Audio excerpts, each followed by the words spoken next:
बिस्मिल्लाहिर्रहमानिर्रहीम। अस्सलाम वालेकुम।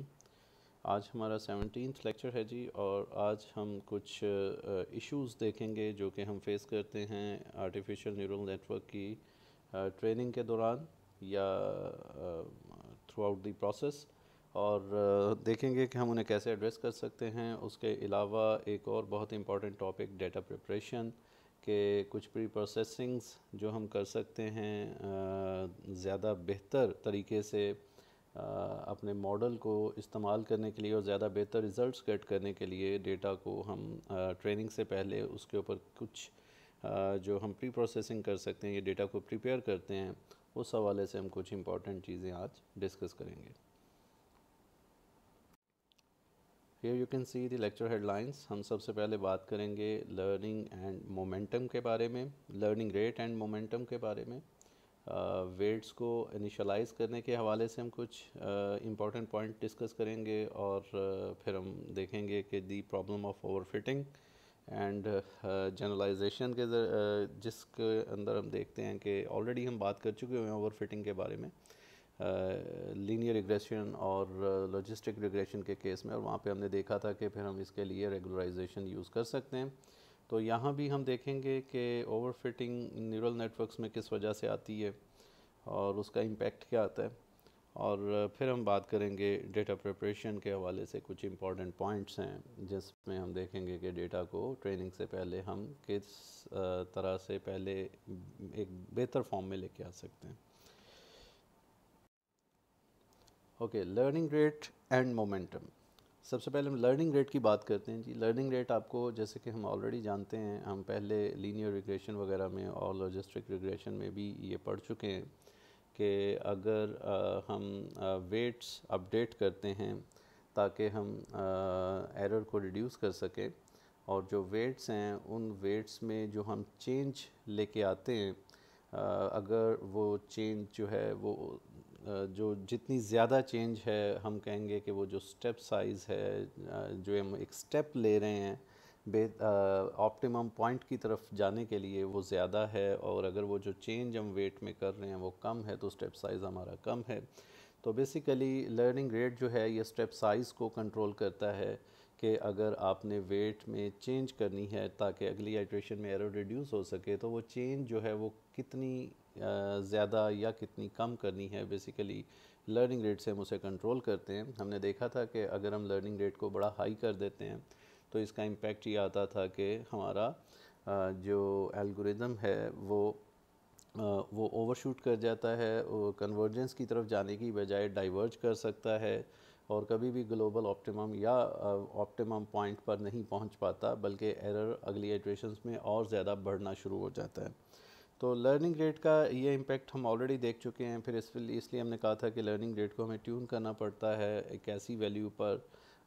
जहाँ पे ये हमें बेस्ट रिज़ल्ट्स दे सके, ज़्यादा बेहतर कन्वर्जेंस स्पीड दे सके, क्योंकि अगर लर्निंग रेट बहुत कम कर देंगे तो फिर बहुत ज़्यादा टाइम लेगा एल्गोरिदम कन्वर्ज करने में, और फिर ये भी हो सकता है कि अगर कोई लोकल ऑप्टिमम है तो अगर आपने बहुत कम लर्निंग रेट रखा हुआ है तो शायद वो उसमें से निकल भी ना सके। तो यहाँ पे भी हम देखते हैं कि न्यूरल नेटवर्क में भी लर्निंग रेट एक रोल प्ले कर रहा है, और ये वही रोल है जो ये लॉजिस्टिक रिग्रेशन या लीनियर रिग्रेशन में प्ले कर रहा था। तो learning rate it is the size of the steps taken in the negative direction of the gradient. अगर आपको याद है कि हम एरर फंक्शन का डेरिवेटिव लेते थे विद रिस्पेक्ट टू वेट्स, और फिर उसको माइनस करते थे लर्निंग रेट के साथ मल्टीप्लाई करके माइनस करते थे ओल्ड वेट में से, ताकि हम न्यू वेट कंप्यूट कर सकें। तो बेसिकली ये वही बात यहाँ पे की जा रही है। Here you can see the delta rule के जिसके अंदर आप ये जो डेल्टा वेट आई है, बेसिकली ये वो चेंज है जो आप ऐड करते हैं वेट आई में ओल्ड वेट में to compute the new weight. यानी फॉर एग्जांपल अगर आपको याद है कि जो वेट आई जो है न्यू, ये जो न्यू वेट है ये बराबर होगा, इक्वल होगा ये ओल्ड वेट के अंदर से ये माइनस, यानी अब यहाँ पे चूँकि हम ऑलरेडी यहाँ पे नेगेटिव साइन मेंशन कर चुके हैं, तो सिंपली अब हम यहाँ पे ये जो इसे वेट चेंज हम कह रहे हैं, तो ये जो डेल्टा डब्ल्यू आई है ये वेट चेंज भी कहलाता है, इसको हम सिंपली ऐड कर देते हैं। और अगर आप इसकी वैल्यू को यहाँ पे पुट करें तो यहाँ पे आ जाएगा minus C and rate of change of error with respect to weight आई। तो बेसिकली ये बात यहाँ पे की जा रही है। तो ये सेम वही फॉर्मूला बन जाएगा जो वेट अपडेट करने के लिए हमने रूल डिराइव किया था। तो यहाँ पे बहरहाल चेंज, वेट चेंज कहा जा रहा है इसको, जो कह लें कि माइनस लर्निंग रेट या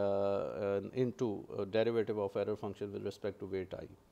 इसको हम कह रहे हैं कि ये वेट चेंज है। तो यूजुअल वैल्यू जो है वो हमारे पास आती है इन द रेंज ऑफ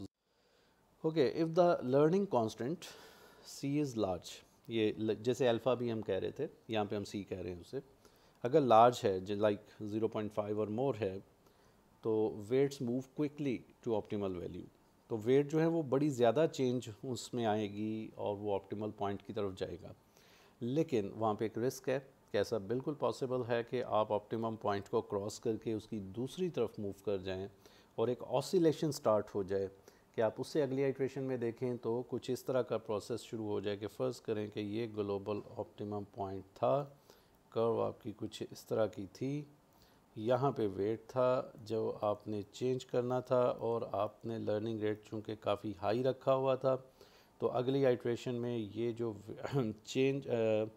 जो आपने चेंज इसमें ऐड की तो इसने ग्लोबल ऑप्टिमम की तरफ मूव तो किया, लेकिन वो इतना ज़्यादा इसने डिक्रीमेंट कर दिया इस वेट में, सपोज़ इस तरफ वेट आई है, इतना ज़्यादा इसमें डिक्रीमेंट कर दिया कि ये ग्लोबल ऑप्टिमम को क्रॉस करके दूसरी साइड पर चला गया और एरर और ज़्यादा बढ़ गया। और फिर इन नेक्स्ट आइट्रेशन ये इसमें अब इसने देखा कि ग्लोबल ऑप्टिमम की तरफ जाने के लिए, ग्लोबल ऑप्टिमम तक पहुंचने के लिए वेट को इंक्रीज़ करना है। तो जब इसने वेट को इंक्रीज़ किया तो लर्निंग रेट इतना ज़्यादा था कि ये उसे क्रॉस करके उससे भी यानी और ज़्यादा जो प्रीवियस आइट्रेशन में एरर था उसको भी, उससे भी ज़्यादा ये सपोज़ जो एरर है वहाँ पे ये पहुँच जाता है। तो यूँ आप कह सकते हैं कि ये फिर ऑसिलेट करना शुरू कर देगा और इस तरह से इसे ये बजाय कन्वर्ज करने के डाइवर्जेंस की तरफ मूव कर जाएगा, जिसका नतीजा ये निकलेगा कि एरर जो है वो हर नई आइट्रेशन में पिछली आइट्रेशन से ज़्यादा हो जाएगा। तो लर्निंग रेट ज़्यादा रखने का नुकसान ये है, और अगर आप लर्निंग रेट स्मॉल रखते हैं तो ट्रेनिंग जो है वो less prone to this problem, ज़ाहिरी बात है ये प्रॉब्लम नहीं आएगी। बड़े छोटे छोटे स्टेप साइज़ ये लेगा, लाइक यहाँ से शायद यहाँ स्टेप लेगा और फिर उससे अगली आइट्रेशन में यहाँ स्टेप लेगा और फिर उससे अगली आइट्रेशन में यहाँ स्टेप लेगा, तो ग्लोबल ऑप्टिमम पे कन्वर्ज कर सकता है। But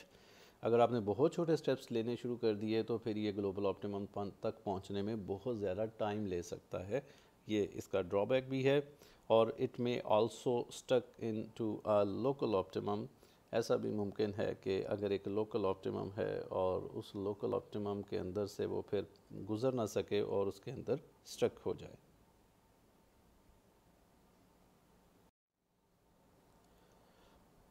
learning rate and momentum, sorry अब इसमें थोड़ा सा हम आगे देखते हैं कि one way to speed up learning is to add a new term called momentum. अब देखिए लर्निंग रेट जो है ये तो हमने देख लिया कि अगर बहुत कम है और उसकी वजह से कन्वर्जेंस बड़ी स्लो हो सकती है, स्पीड जो है कन्वर्जेंस की।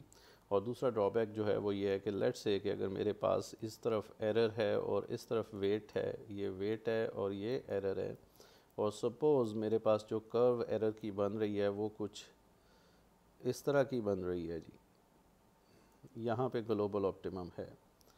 लेकिन अगर आपने पढ़ा एक यहाँ पे इनिशियली आपका सपोज़ जो वेट है वो इस जगह पे इनिशियलाइज़ होता है, इस जगह पे यहाँ पे वेट इनिशियलाइज़ होता है और आपने बहुत कम लर्निंग रेट रखा हुआ है तो बड़ी स्लोली ये बेहतर होना शुरू होता है। फिर यहाँ से यहाँ, यहाँ से यहाँ पे बहुत छोटे छोटे स्टेप लेके, तो जब ये इस जगह पे पहुँचेगा तो इस जगह पे या तो इसे एक फ़्लैट, थोड़ी देर के लिए एक फ़्लैट सरफेस मिल रही है बहुत थोड़ी देर के लिए, या आप समझ लें कि थोड़ा सा ये जो कर्व है ये ऊपर की तरफ जाके फिर नीचे आ रही है, तो ये समझ लें थोड़ी देर के लिए एरर जो है वो यहाँ पे फिर बढ़ना शुरू होके फिर कम हो रहा है। तो ये जो पॉइंट है, ये वाला जो पॉइंट है जी, इस पॉइंट के ऊपर अगर ग्रेडियंट डिसेंट में आपने लर्निंग रेट बहुत कम रखा होगा तो ये यहाँ पे आके स्टॉप कर देगा, इससे मज़ीद इम्प्रूव करना बंद कर देगा और ये अज्यूम कर लेगा कि यही ग्लोबल ऑप्टिमम है। तो इसको डील करने के लिए कि अगर इस तरह के कोई छोटे छोटे ऐसे इस तरह के ऐसे एरियाज़ हैं स्पेस में जिनको अगर कोई बैड स्टेप लिया जाए या थोड़ा सा उसमें कह लें कि अगर एल्गोरिदम जो है वो क्विकली वहाँ पे फ़ौरन से स्टॉप ना हो तो शायद वो उस एरिया में से निकल के फिर एक बेहतर और ज़्यादा बेटर ग्लोबल ऑप्टिमम की तरफ मूव कर सकता है। तो फिर उसके लिए हम यहाँ पे देख रहे हैं कि एक कॉन्सेप्ट है जिसे हम मोमेंटम कहते हैं। बेसिकली मोमेंटम जो है वो हेल्प करेगा आपके एल्गोरिदम को कि जब इस तरह का कोई एरिया आए, ये जो एरिया है, इस तरह का कोई एरिया आए तो इसमें से निकल सके और ज़्यादा बेहतर विसिनिटी की तरफ मूव कर सके। तो इसमें हमें करना क्या होता है कि जो वेट चेंज हमने कंप्यूट करनी होती है, जो हम ओल्ड वेट में ऐड करके न्यू वेट कंप्यूट करते हैं, उसमें ये वाला पोर्शन तो वही है जो कि आप पहले देख रहे हैं, derivative of error with respect to weight i multiplied by learning rate, और इसको क्या करना होता है, सब्ट्रैक्ट फ्रॉम ओल्ड वेट। ठीक है जी, ये तो आप ऑलरेडी जानते हैं। ये एक अजाफी टर्म इसमें ऐड हो रही है और इसको मोमेंटम टर्म हम कह रहे हैं। इसमें क्या किया जा रहा है कि जो चेंज आपने कह लें कि पिछली आइट्रेशन में ऐड की थी, यानी जो डेरिवेटिव आया था लास्ट आइट्रेशन में एरर फंक्शन का with respect to that weight, और फिर उसे आपने लर्निंग रेट से मल्टीप्लाई किया था, और उसका जो कह लें कि नेगेटिव था, वो जो आपने वैल्यू उस वक़्त कंप्यूट की थी, वो वैल्यू जो है उसको आप अब इस्तेमाल करना चाह रहे हैं इन करंट आइट्रेशन अगेन। यानी फॉर एग्ज़ाम्पल अगर आइट्रेशन नंबर है सपोज़ 3, आप थर्ड आइट्रेशन में हैं, मैं एल्गोरिदम को कहीं इंटरमीडिएरी स्टेप पे ले रहा हूँ या इंटरमीडिएरी स्टेट पे ले रहा हूँ, और उस वक़्त आपका जो भी डेरिवेटिव आया जो भी आपने डेरिवेटिव ऑफ एरर कंप्यूट किया सॉरी, उसको मैं कह देता हूँ कि rate of change of error with respect to weight i, ये आपने उस वक़्त कंप्यूट किया, इसे ज़रब दी लर्निंग रेट से, या सी उसे कह लें, ये सी है बेसिकली, इससे ज़रब दी और इसको नेगेटिव इसका कंप्यूट किया। ये जो कह लें कि आपके पास टर्म है, इसको आपने उस वक़्त ओल्ड वेट में ऐड करके न्यू वेट कंप्यूट करना होता है। तो इसको मैं नाम दे रहा हूँ डेल्टा डब्ल्यू आई, ठीक है, वो जो वेट चेंज हमने ओल्ड वेट में ऐड करनी थी एट आइट्रेशन नंबर 3, यहाँ पे आइट्रेशन मैं लिख देता हूँ 3, ये थर्ड आइट्रेशन का वेट चेंज है। फिर जब आप आइट्रेशन 4 में आएंगे तो अब ज़ाहिरी बात है कि यहाँ पे अगेन आप माइनस अल्फ़ा डेल्टा ई जो उस आइट्रेशन के मुताबिक एरर है उसको विद रिस्पेक्ट टू वेट आप उसका डेरिवेटिव कंप्यूट करेंगे और इसे नाम दे देंगे delta W i at iteration number 4, ये फोर्थ आइट्रेशन का एरर है। तो एक्चुअली इन फोर्थ आइट्रेशन जब आपने वेट अपडेट करना होगा, ये जो वेट आई है इसकी नई वैल्यू कंप्यूट करनी होगी, तो जो ओल्ड वेट आई था उसमें ज़ाहिरी बात है कि आप क्या ऐड करेंगे, ये जो डेल्टा डब्ल्यू आई इन आइट्रेशन नंबर 4 आपने कंप्यूट किया है, ये आप ऐड करेंगे, प्लस यहाँ पे कहा जा रहा है कि एक और ये भी एक्चुअली एक तरह का कह लें कि जैसे लर्निंग रेट एक रोल प्ले कर रहा है, ये पैरामीटर भी कुछ इसी तरह का एक कंट्रोल करेगा इम्पैक्ट को मोमेंटम के, ये भी इसी तरह का रोल प्ले करेगा। तो ये जो पैरामीटर है, अब चूँकि मैंने अल्फ़ा नाम इसे दे दिया हुआ है तो आप इसे कोई नाम दे सकते हैं, सपोज़ मैं इसे अल्फ़ा ही कह देता हूँ, लेकिन ये अल्फ़ा यहाँ पे अल्फ़ा है और ये जहन में रखें ये सी है, इसको मैं सी कह देता हूँ। तो अल्फ़ा और पिछली आइट्रेशन का जो वेट चेंज था W I in iteration number 3,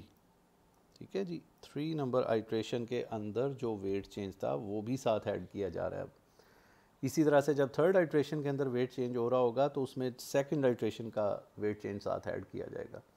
अगर जब सेकंड का हो रहा होगा तो उसमें फर्स्ट का, और जब फर्स्ट में हो रहा होगा तो उस वक्त आप उसमें ज़ीरो ऐड कर सकते हैं क्योंकि उस वक्त मोमेंटम नहीं था, ये कोई प्रीवियस नहीं था आपके पास वेट चेंज। तो यूँ समझ लें कि ये हो ये रहा है कि हर आइट्रेशन में वेट अपडेट करने के लिए जो वेट चेंज आप ऐड करते हैं उसके साथ साथ आप उससे पिछली आइट्रेशन का जो वेट चेंज था उसे एक ख़ास पैरामीटर अल्फ़ा से ज़रब दे के उसका इम्पेक्ट कम या ज़्यादा करके फिर आप उसमें ऐड करते हैं। और इसकी जो वैल्यू है ये अगर आप यहाँ पे नीचे देखें तो मोमेंटम के को कंट्रोल करने के लिए इस पैरामीटर की वैल्यू 0 से 1 है। मतलब अगर आप ज़ीरो कर देंगे तो इसका मतलब आप मोमेंटम टर्म को वैसे ही ज़ीरो कर रहे हैं, आप उसे यूज़ ही नहीं करना चाह रहे।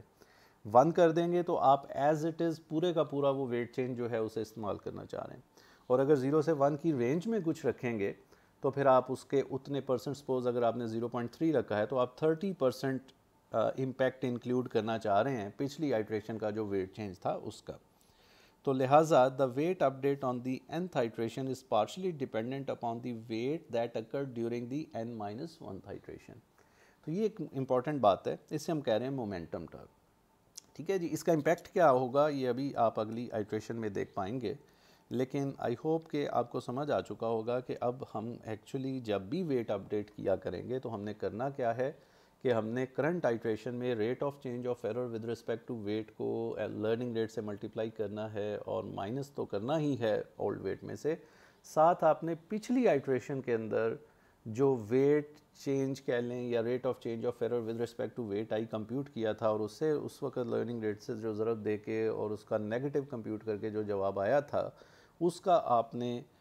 एक और पैरामीटर अल्फ़ा के ज़रिए एक कह लें कि एक पोर्शन या एक उसका एक कंट्रोल्ड वे में उसका कंट्रीब्यूशन इस आइट्रेशन में भी इंक्लूड करना है।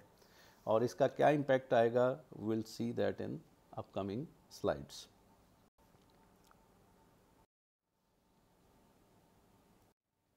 ओके, अब हम मोमेंटम को अंडरस्टैंड करने के लिए एक एग्जांपल से इसे समझने की कोशिश करते हैं। कि फ़र्ज़ कर लीजिए कि आपके पास ये जो एक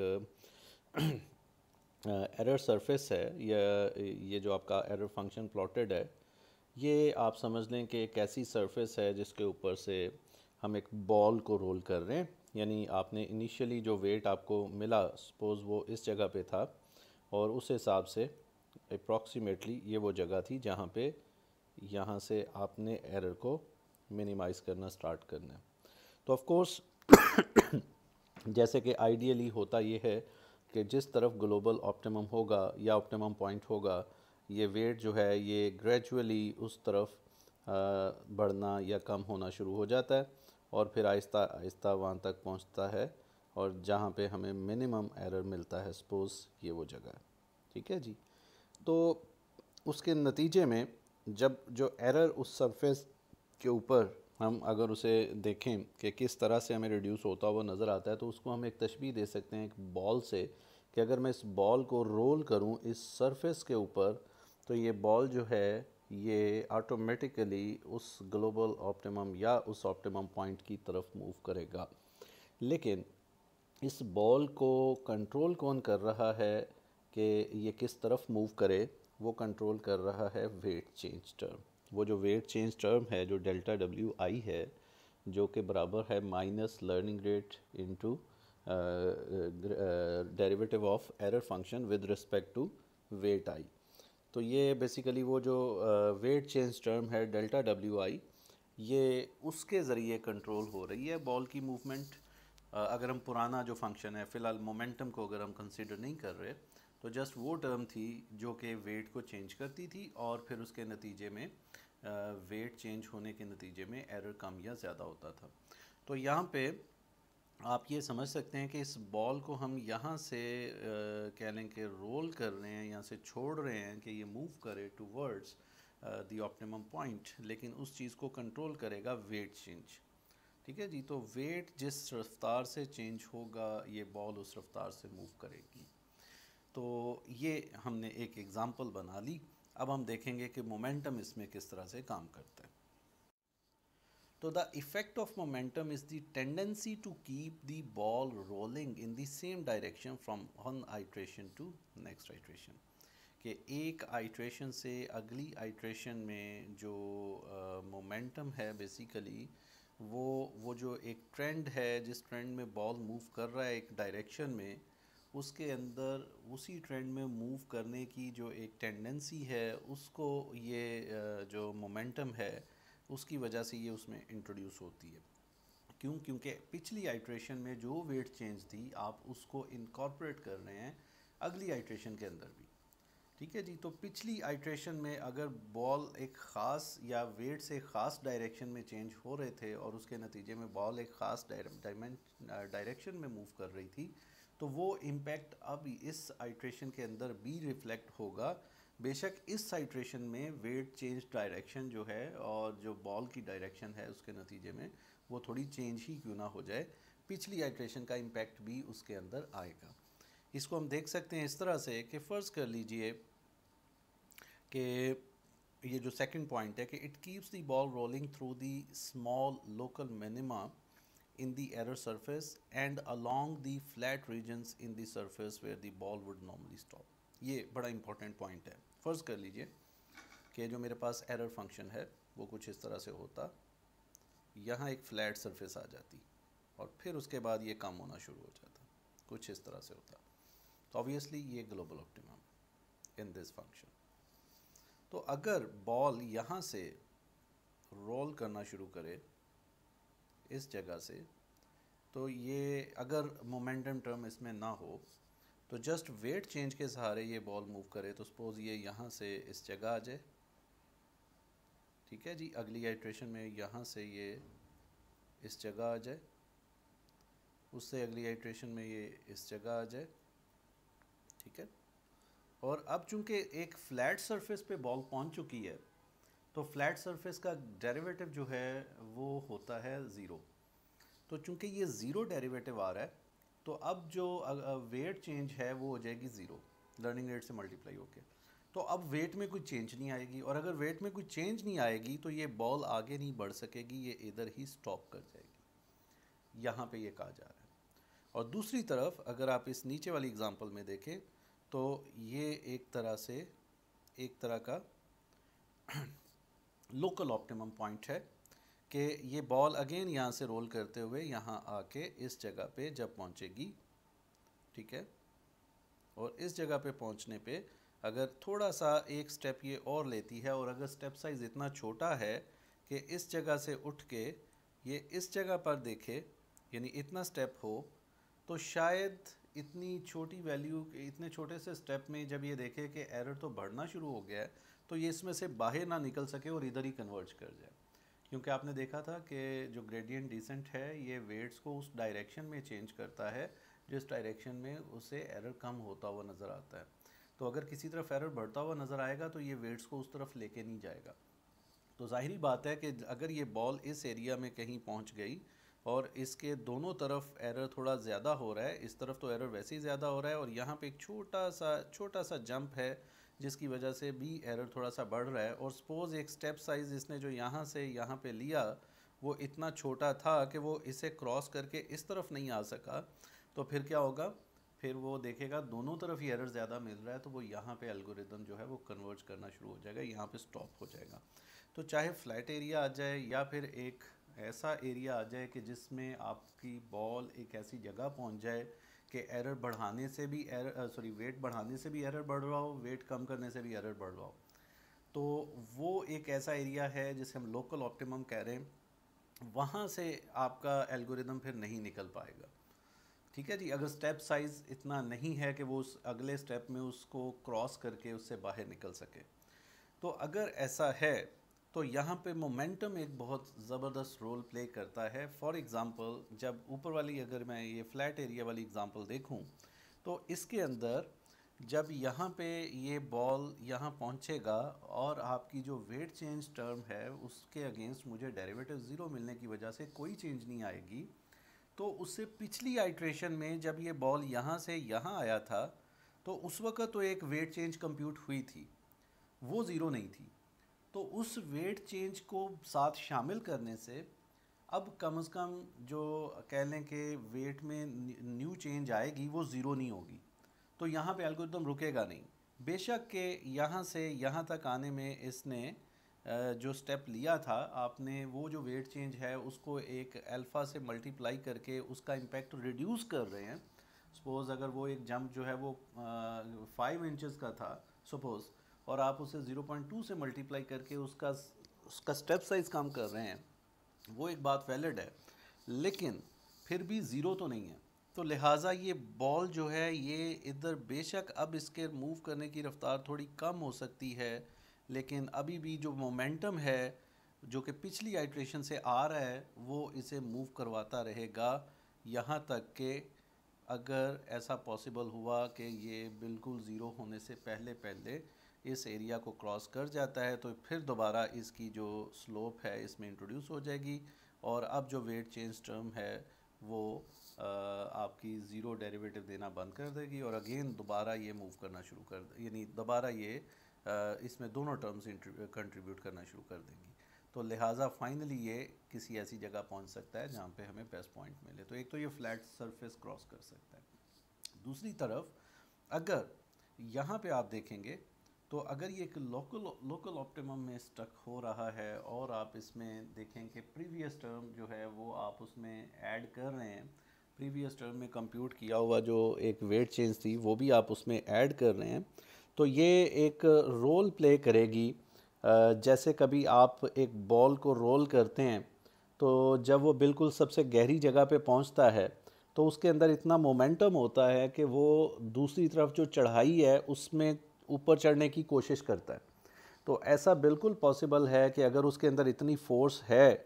कि वो उस पर चढ़ सके, तो अगर वो ऐसा फिर मुमकिन होगा कि वो उसे क्रॉस कर जाए। यानी फॉर एग्ज़ाम्पल अगर कुछ इस तरह का एरिया है, ठीक है, ये ग्लोबल ऑप्टिमम है, तो यहाँ पे जो बॉल है अगर आप यहाँ से रोल कर रहे हैं और उसके अंदर अगर इतना मोमेंटम है, इतनी ऊंचाई से बॉल आ रही है कि वो इसे क्रॉस करके यहाँ से निकल जाए, तो फिर बिल्कुल मुमकिन है कि फिर दोबारा वो आगे बढ़ना शुरू कर देगी।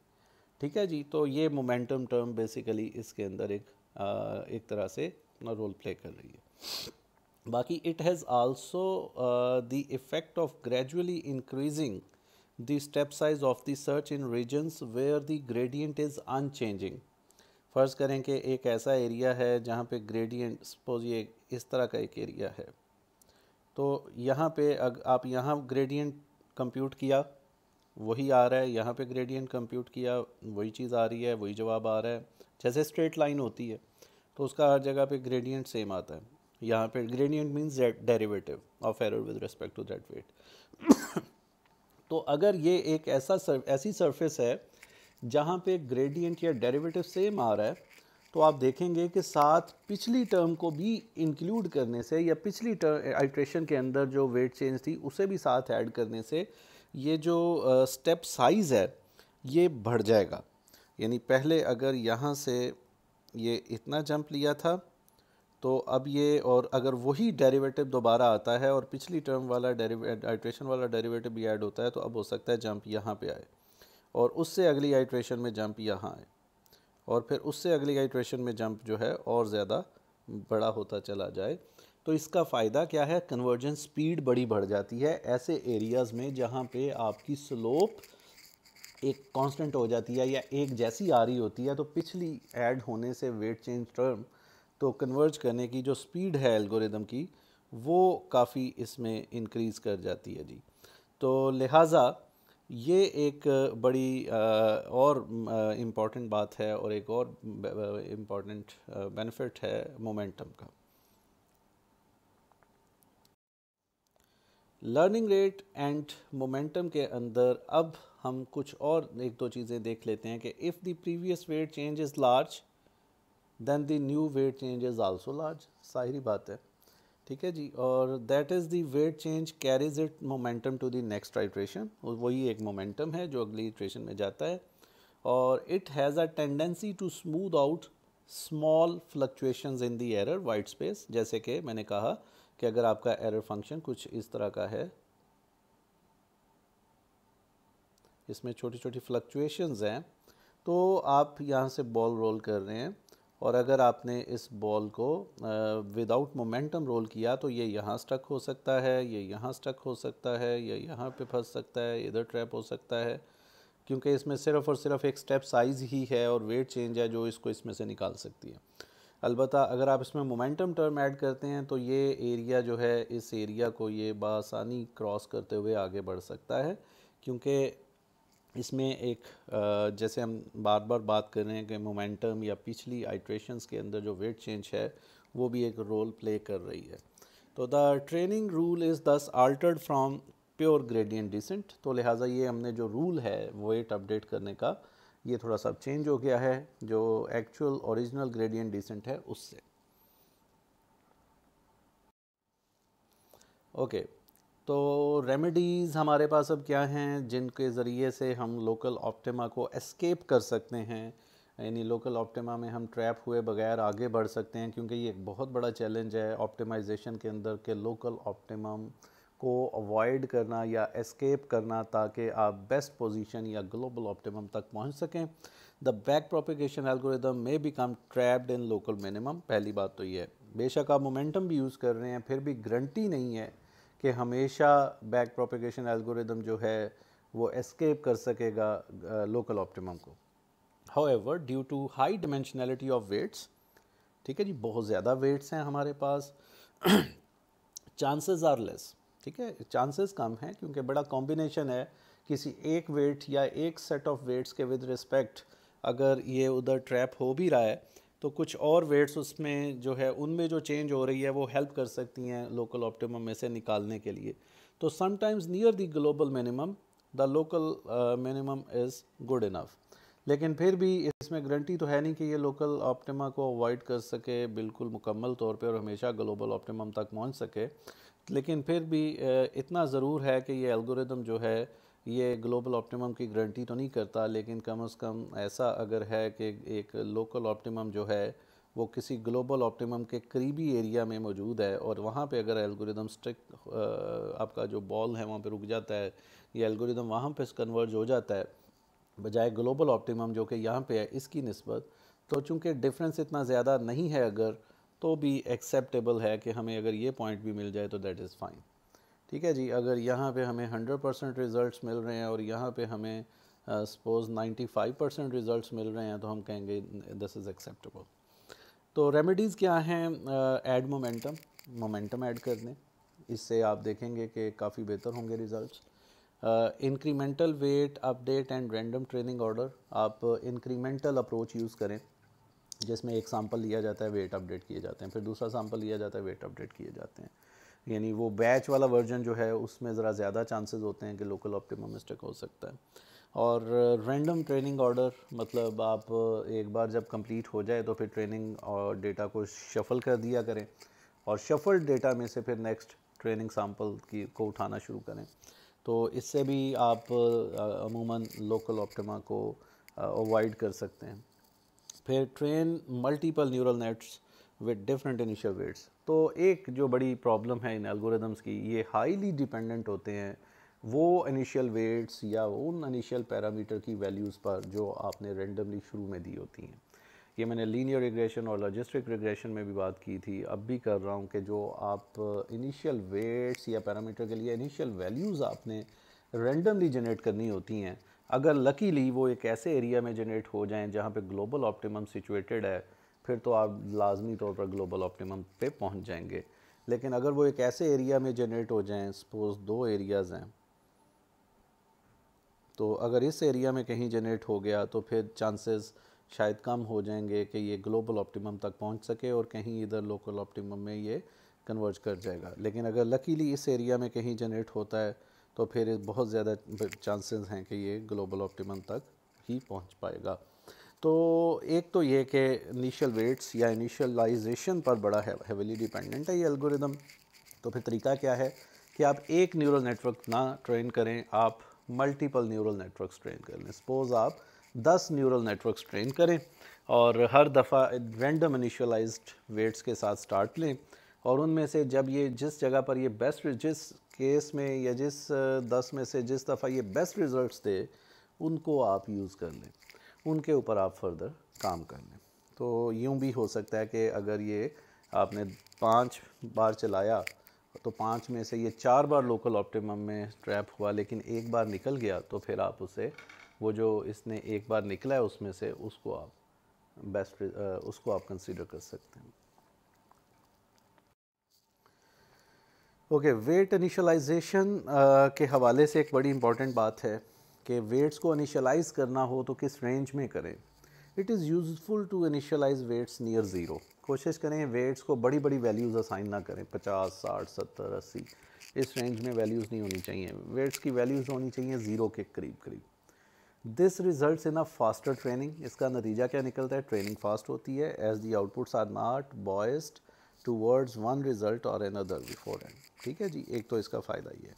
However initialization to an exact zero, अगर आपने बिल्कुल ही ज़ीरो पर रख के इनिशियलाइज कर दिया तो फिर उसकी लर्निंग क्या होगी? वो वेट्स ही सारे अगर आपने ज़ीरो कर दिए हैं तो ऑल न्यूरॉन्स जो हैं वो एक जैसा एरर देंगे और एक जैसे वेट्स पर ही फिर वो लर्न कर जाएंगे या फिक्स हो जाएंगे। तो बेहतर है कि आप वेट्स रैंडमली असाइन करें, but may be in range of 0 to 1 assign कर दें, ज़ीरो के करीब करीब रखें ताकि आपको बेटर रिजल्ट्स मिले। इसके अलावा कुछ ट्रेनिंग चॉइसेस हैं कि वाइल ग्रेडियंट डिसेंट जो है वो बड़ा पॉपुलर है। ये जो बैक प्रोपिगेशन हमने पढ़ा, रिसर्च इस पर बड़े अच्छे रिजल्ट्स हैं और बड़ी अच्छी जनरलाइजेशन एक्यूरेसी है। जनरलाइजेशन एक्यूरेसी से मुराद है कि आपने ट्रेनिंग कर ली और अब जो ट्रेंड वेट्स हैं जब उन्हें टेस्ट डेटा के ऊपर चेक किया तो उस पर भी रिज़ल्ट्स बड़े अच्छे आ रहे हैं, तो फिर इसका मतलब जनरलाइजेशन एक्यूरेसी अच्छी है। लेकिन एक और भी तरीका है या कई और तरीके हैं इन वेट्स को, इन न्यूरल नेटवर्क के वेट्स को ट्रेन करने के, और उनमें से एक ऑप्शन आपके पास जो है वो ये है कि आप मेटा ह्यूरिस्टिक्स को यूज़ कर सकते हैं, जैसे कि जेनेटिक एल्गोरिदम्स या जैसे कि पार्टिकल स्वार्म ऑप्टिमाइजेशन एल्गोरिदम वगैरह वगैरह। ओके जी, then there is another problem which you may face in neural networks as well, और उस प्रॉब्लम का नाम है ओवरफिटिंग। जैसे कि लॉजिस्टिक रिग्रेशन में भी था मसला और लीनियर रिग्रेशन में, दरअसल इसका ताल्लुक एल्गोरिदम के साथ नहीं है, इसका ताल्लुक प्रॉब्लम के साथ है। तो one neuron is good enough to classify all training and test samples in this given example. अगर आप इस एग्जांपल डेटा सेट को देखें तो इसमें आपको जो ये कह लें कि डार्क ब्लैक में या ब्लैक कलर में जो पॉइंट्स नज़र आ रहे हैं ये ट्रेनिंग सैम्पल्स हैं जी, और जो आपको ग्रे कलर में नज़र आ रहे हैं ये वाले जो पॉइंट्स हैं ये आप समझ लें टेस्ट सैम्पल्स हैं। ठीक है, तो अगर टेस्ट सैम्पल तो आपको तब नज़र नहीं आ रहे होते जब आप ट्रेनिंग कर रहे हैं, तो उनको तो आप देखते ही नहीं हैं, तो समझ लें कि ये नहीं हैं, ये फ़िलहाल ये डेटा सेट में मौजूद नहीं है, ये तो ट्रेनिंग सैम्पल्स हैं, ये बाद में आएंगे। तो अगर इनको निकाल कर हम देख रहे हैं तो फिर एक सिंपल लीनियर लाइन जो है वो बड़ी आसानी से हमें बता रही है कि जी एक न्यूरॉन से ये काम हो सकता है, डेटा इज़ लीनियरली सेपरेबल। ठीक है, इवन अगर आप वो टेस्ट सैंपल भी देखें तो वो भी इस तरह से हैं कि data is still linearly separable. तो the correct classification of the unseen pattern is generalization power, यानी नेटवर्क की जनरलाइजेशन पावर क्या है कि बाद में जब मैं ये वाले टेस्ट सैंपल जो है जो ग्रे कलर में है इनको भी फीड इनपुट करूँगा अपने न्यूरल नेटवर्क को, तो जहाँ पे उसकी ट्रेनिंग हो चुकी हुई है उस हिसाब से वो इन पर भी सही रिजल्ट्स दे, तो वो जनरलाइजेशन उसकी अच्छी है मॉडल की। तो it is a measure of how well the network respond to data not use during training. ठीक है, जनरलाइजेशन बेसिकली क्या है कि ऐसे डेटा पर न्यूरल नेटवर्क आपका किस तरह से रिस्पॉन्ड कर रहा है जो डेटा पहले ट्रेनिंग में यूज़ नहीं हुआ। दी अल्टीमेट ऑब्जेक्टिव जो है एक न्यूरल नेटवर्क लर्निंग का वो यही है कि एक ऐसा मॉडल बनाया जाए जिसका जनरलाइजेशन एरर कम हो, यानी कि वो जो आप टेस्ट डेटा उसे दें उसके ऊपर वो कम एरर दे, यानी कि अच्छी एक्यूरेसी उस पर भी दे। तो ये बेसिकली हमारा एक अल्टीमेट गोल होता है तो अब जो डेटा आपके सामने है इसके अंदर अगर टेस्ट डेटा को इंक्लूड करके भी देखें तब भी ये लीनियरली सेपरेबल है, ठीक है जी। लेकिन अब हम अगली स्लाइड पर कुछ चीज़ें इसके बारे में देखते हैं। तो अब आपने फ़र्ज़ करें कि यूज़ कर लिया एक हिडन लेयर, और उस हिडन लेयर में आपने यूज़ कर लिए दो न्यूरॉन्स, यानी no for the same training set we could have easily developed a neural network with two hidden units. तो ज़ाहिरी बात है कि अब आपने एक हिडन यूनिट जो है वो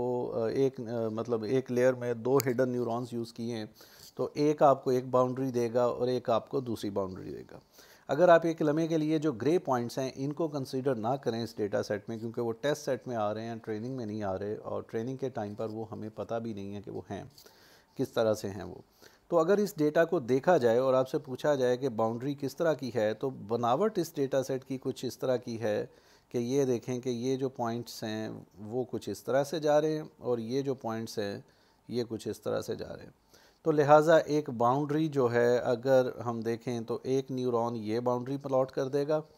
और फिर दूसरा न्यूरॉन जो है वो ये बाउंड्री प्लॉट कर देगा, और अगली लेयर में आउटपुट न्यूरॉन दोनों को मर्ज करके इस तरह की बाउंड्री बना देगा।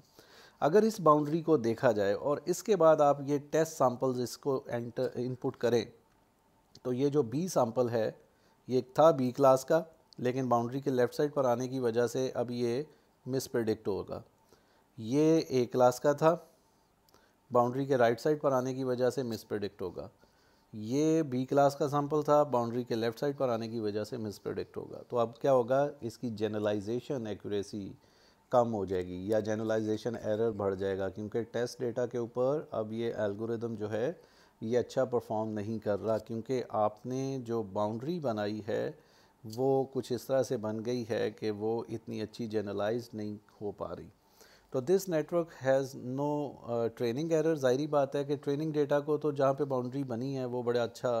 ट्रेनिंग डेटा को तो क्लासीफाई कर रहा है, लेकिन टेस्ट डेटा के ऊपर ये बड़ा बैडली परफॉर्म कर रहा है। तो the network with two hidden units has too much freedom. ये नहीं है कि मतलब टू हिडन यूनिट्स या विद हिडन लेयर जो है वो हमें यूज़ करना ही नहीं होता, उससे हमें फ्रीडम, डिग्री ऑफ फ्रीडम बहुत ज़्यादा मिल जाती है, हम बड़ी फ्लेक्सिबल बाउंड्री बना सकते हैं।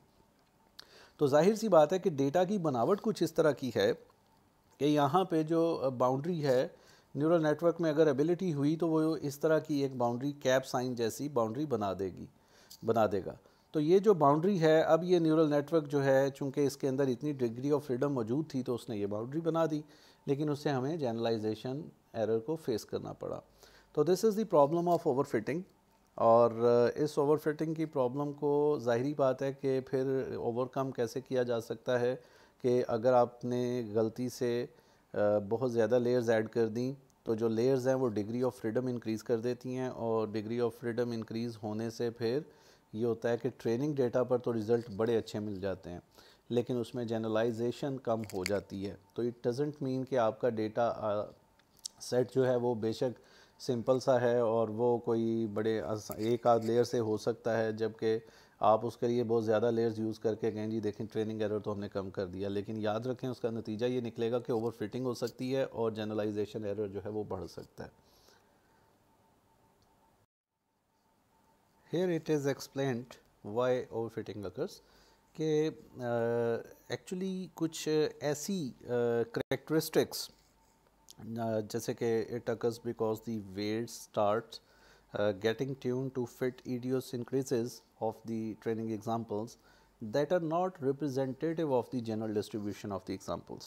ठीक है जी, जो कि उसकी जो जनरल डेटा की जो जनरल डिस्ट्रीब्यूशन है उस हवाले से नहीं है कुछ ऐसी करेक्टरिस्टिक्स जो कि स्पेसिफ़िकली उस ख़ास कह लें कि जो ट्रेनिंग सेट आपको मिला है उसके अंदर, क्योंकि ट्रेनिंग सेट हमेशा आपको कह लें कि ज़रूरी नहीं है कि वो 100% अक्कासी करे आपके उस डेटा की जिस डेटा को आपने एक्चुअली क्लासिफाई करना है। वो ऐसा मुमकिन है कि कुछ एस्पेक्ट्स मिसिंग हों ट्रेनिंग सेट में भी। तो लिहाजा अगर कोई उसकी बड़ी स्पेसिफ़िक किस्म की करेक्टरिस्टिक्स हैं, कोई ऐसी चीज़, ऐसी करेक्टरिस्टिक्स इंट्रोड्यूस हो गई हैं उस डेटा सेट में जो कि सिर्फ वो ट्रेनिंग सैंपल जो आपने कलेक्ट किए हैं उनकी वजह से आ गई हैं, तो आपका मॉडल उन्हें भी लर्न करना शुरू कर देगा, जबकि वो जनरल नहीं है, वो जनरल उस प्रॉब्लम के विद रिस्पेक्ट नहीं है, तो लिहाजा उससे ओवरफिटिंग होना शुरू हो जाती है क्योंकि वो उन डिटेल्स को लर्न करना शुरू कर देता है। तो overfitting is more likely to occur when the network size is larger than necessary. ज़ाहिरी बात है, अगर आपके रिक्वायर्ड जो है मॉडल उसमें suppose 2 number of layers are required और आपने उसमें मोर देन 2 लेयर्स आपने यूज़ कर ली, ज़्यादा बड़ा नेटवर्क आपने बना दिया, तो ज़ाहिर बात है कि अब उसके अंदर डिग्री ऑफ फ्रीडम जो है वो ज़्यादा हो गई और वो ज़्यादा डिटेल्स लर्न कर सकता है और उसके नतीजे में वो उन डिटेल्स को भी लर्न करना शुरू कर सकता है जो जनरल नहीं हैं, जो स्पेसिफ़िक हैं उस डेटा सेट के हवाले से, तो जो आपने ट्रेनिंग डेटा कलेक्ट किया है। तो the large number of weight parameters provide more degree of freedom, ठीक है जी, for fitting such idiosyncrasies turning the neural network into a lookup table. तो वो एक लुकअप टेबल बन जाता है, एक ऐसा टेबल जिसके अंदर आप जाके अच्छा देखना चाहेंगे कि जी अच्छा ये पैरामीटर्स हों तो ये आउटपुट होगी, अगर ये इनपुट सैंपल्स हैं तो ये आउटपुट होगी। वो एक लुकअप टेबल की शक्ल इख्तियार कर लेता है और वो सिर्फ उसी को ही, उसी की तरह का अगर डेटा आएगा एग्जैक्ट जो ट्रेनिंग में है तो वो जवाब सही देगा और उसे जनरलाइज नहीं कर सकेगा। ये ऐसे ही है कि जैसे आप एक बच्चे को सपोज़ कुछ गाड़ियों की तस्वीरें दिखाएं और वो बच्चा जो है वो उन गाड़ियों की तस्वीरों को देखे, लेकिन अगर वो ऐसी डिटेल्स को उसमें से लर्न कर लेता है जो कि स्पेसिफ़िकली उसी ब्रांड की गाड़ियों में मौजूद हैं और उसके बाद फिर आप कोई और ब्रांड की गाड़ी दिखाते हैं जिनमें वो डिटेल्स नहीं हैं, तो वो उसे गाड़ी कंसीडर ही ना कर रहा हो क्योंकि वो उसे जनरलाइज नहीं कर पा रहा गाड़ी के कॉन्सेप्ट को, क्योंकि उसने उन डिटेल्स को भी गाड़ी का हिस्सा समझ लिया है जो ब्रांड की तरफ से एडिशंस थी। तो how many hidden units to use, तो एक तो ये हो गया, लेयर्स पे बात कर ली। If use more hidden units than are strictly necessary then our net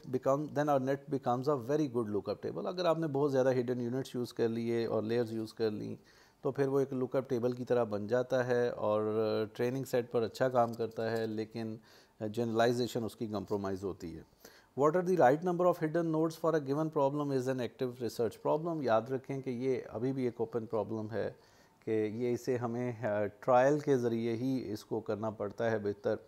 हमें देखना होता है कि अच्छा अगर ये आर्किटेक्चर रखें तो कैसे रिज़ल्ट्स आते हैं, फ़लाँ आर्किटेक्चर रखें तो कैसे रिज़ल्ट्स आते हैं। तो ये अभी हमारे पास ये एक ओपन प्रॉब्लम है। ओके, ओवरफिटिंग एंड जनरलाइजेशन के ऊपर अब हमने दो तरह के एरर्स देखे,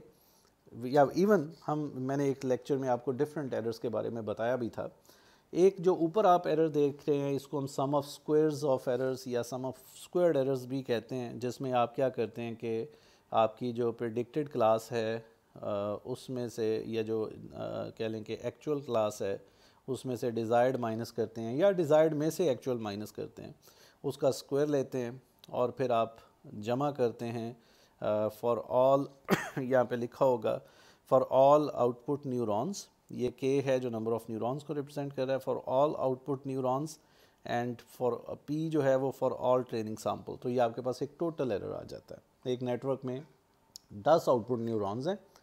हर न्यूरॉन के ऊपर ट्रेनिंग सैंपल के अगेंस्ट उसकी प्रेडिक्शन के और उसकी प्रेडिक्शन के अगेंस्ट जो एरर आ रहा है उसका स्क्वायर लेके सारे न्यूरॉन्स की आउटपुट जमा करना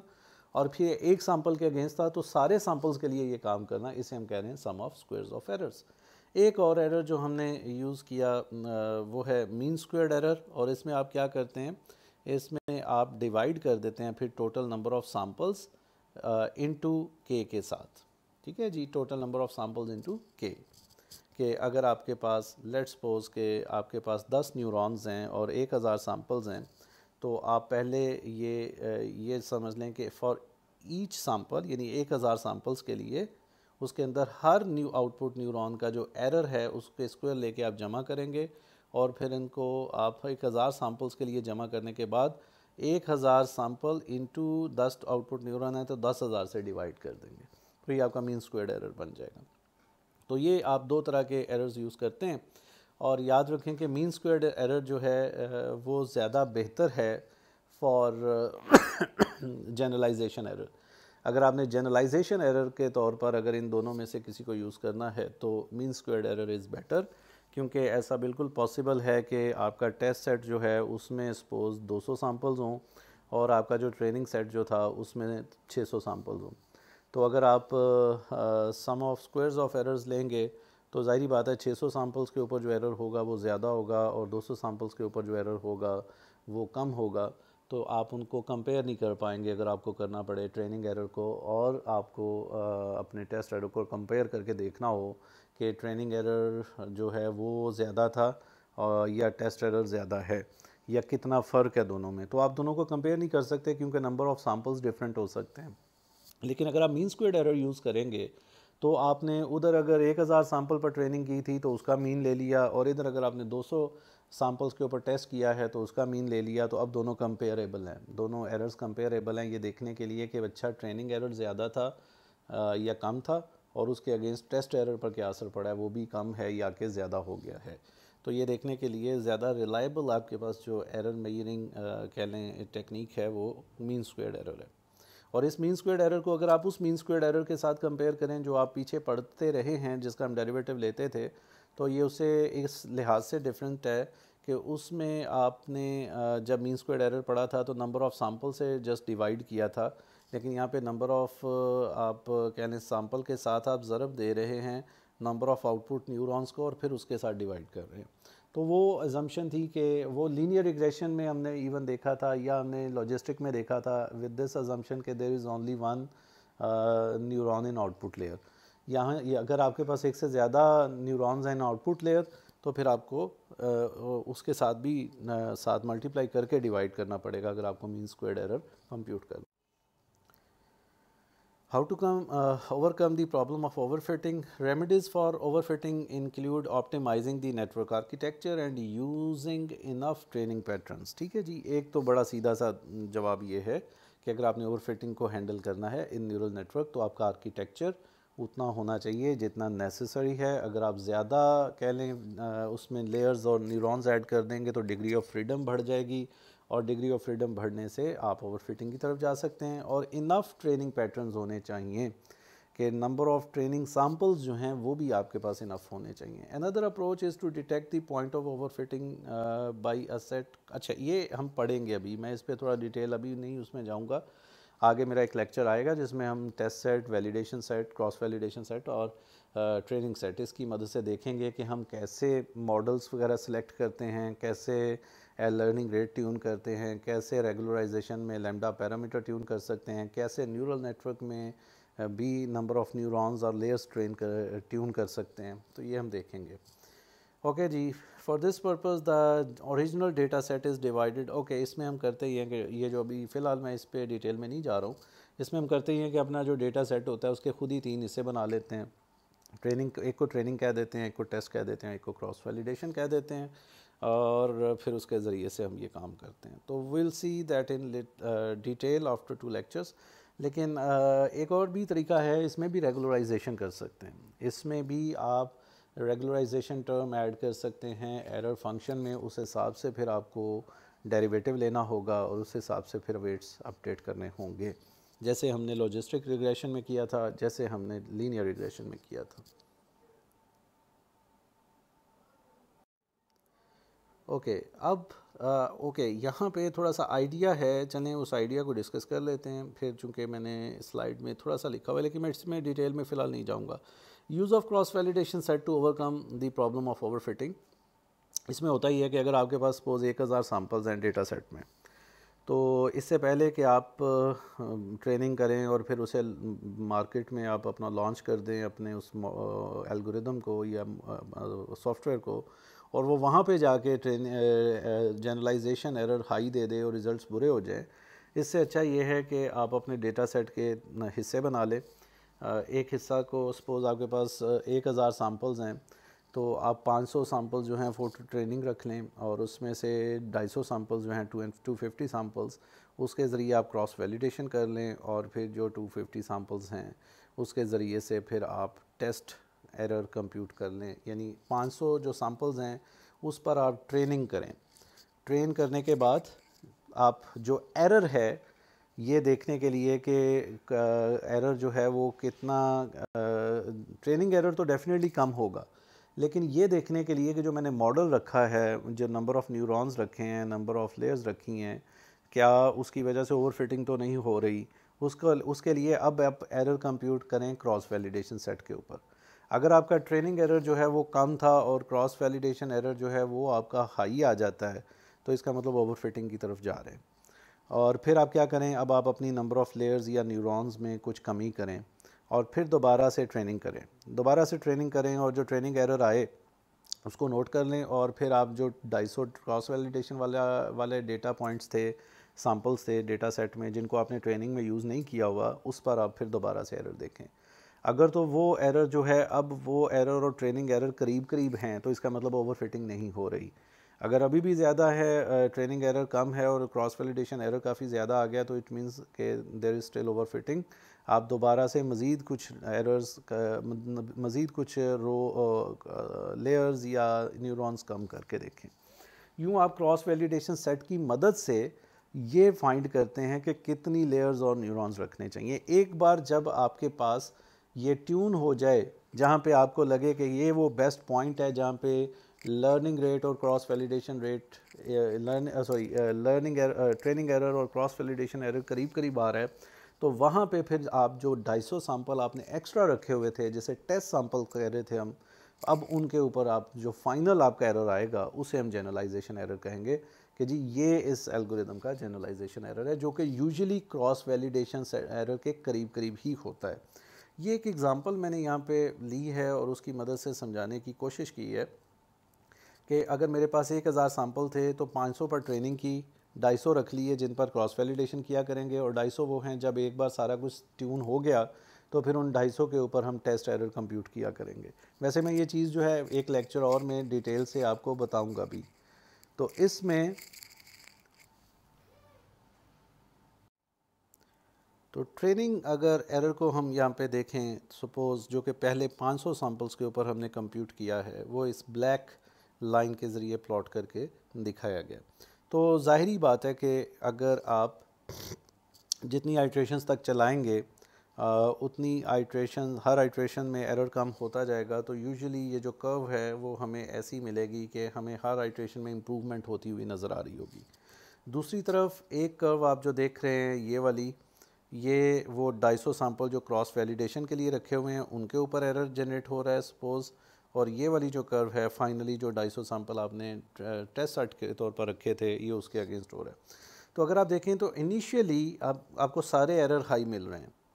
ट्रेनिंग भी हाई है, वैलिडेशन भी हाई है, टेस्ट भी हाई है, लेकिन एक ख़ास टाइम के बाद यहाँ से कहीं शायद अगर हम देखें तो ट्रेनिंग तो मुसलसल कम होता चला जा रहा है, लेकिन टेस्ट एरर भी बढ़ना शुरू हो गया है और क्रॉस वैलिडेशन एरर जो है वो भी तकरीबन बढ़ना शुरू हो गया। तो लिहाजा एक ख़ास टाइम के बाद ओवर फिटिंग जब स्टार्ट होगी तो ट्रेनिंग एरर तो कम होता रहेगा, वो तो बेहतरी की तरफ चला जाता रहेगा क्योंकि उस पर ट्रेनिंग हो रही है, लेकिन आपका जो क्रॉस वैलिडेशन एरर है या जो आपका टेस्ट एरर है वो वहाँ से इंक्रीज़ करना शुरू हो जाएगा। तो वो एक ऐसा टाइम है जहाँ पे आप स्टॉप कर सकते हैं कि अगर आपका ठीक है आर्किटेक्चर ऐसा है जो ओवरफिट हो सकता है, ओवरफिटिंग की तरफ जा सकता है, तो आप कम से कम उसको एक ख़ास हद से ज़्यादा आगे फिर ट्रेन ना करें, उस जगह पर स्टॉप कर दें। तो ये बहरहाल एक टेक्निक होती है ये डिसाइड करने के लिए कि आपको कितनी लेयर्स और उन लेयर्स में कितने न्यूरॉन्स यूज़ करने हैं। तो अभी यहाँ पे एक और इम्पॉर्टेंट पॉइंट भी लिखा हुआ है कि समटाइम्स ऐसा भी होता है कि वैलिडेशन एरर जो है वो आपको थोड़ा इंक्रीज़ होता हुआ नज़र आए, महसूस हो, लेकिन फिर कुछ आइट्रेशन के बाद वो रिड्यूस होना शुरू हो जाए, दैट इज़ क्वाइट पॉसिबल। इसको हम डिटेल से पढ़ेंगे, मतलब थोड़ा सा और ज़्यादा अच्छे तरीके से देखेंगे, ख़ासतौर पे जब मैं मॉडल सिलेक्शन और डिफरेंट पैरामीटर की ट्यूनिंग के हवाले से यही वाला कॉन्सेप्ट यूज़ करूँगा इन माई अपकमिंग लेक्चर्स। तो what to terminate the training, okay, when to terminate the training to avoid the problem of overfitting, कब हमें रोकना होता है इस प्रोसेस को। The obvious choice is to stop when error falls below a certain threshold. एक तो ये होता है भाई ये ख़ास थ्रेशोल्ड से ज़्यादा एरर कम होना शुरू हो जाए तो वहाँ पे आप रोक सकते हैं। और when it stops reducing significantly, या फिर एक ख़ास उसमें जो रिडक्शन है, एक ख़ास उससे ज़्यादा रिडक्शन आना बंद हो जाए। लेकिन this is a poor strategy because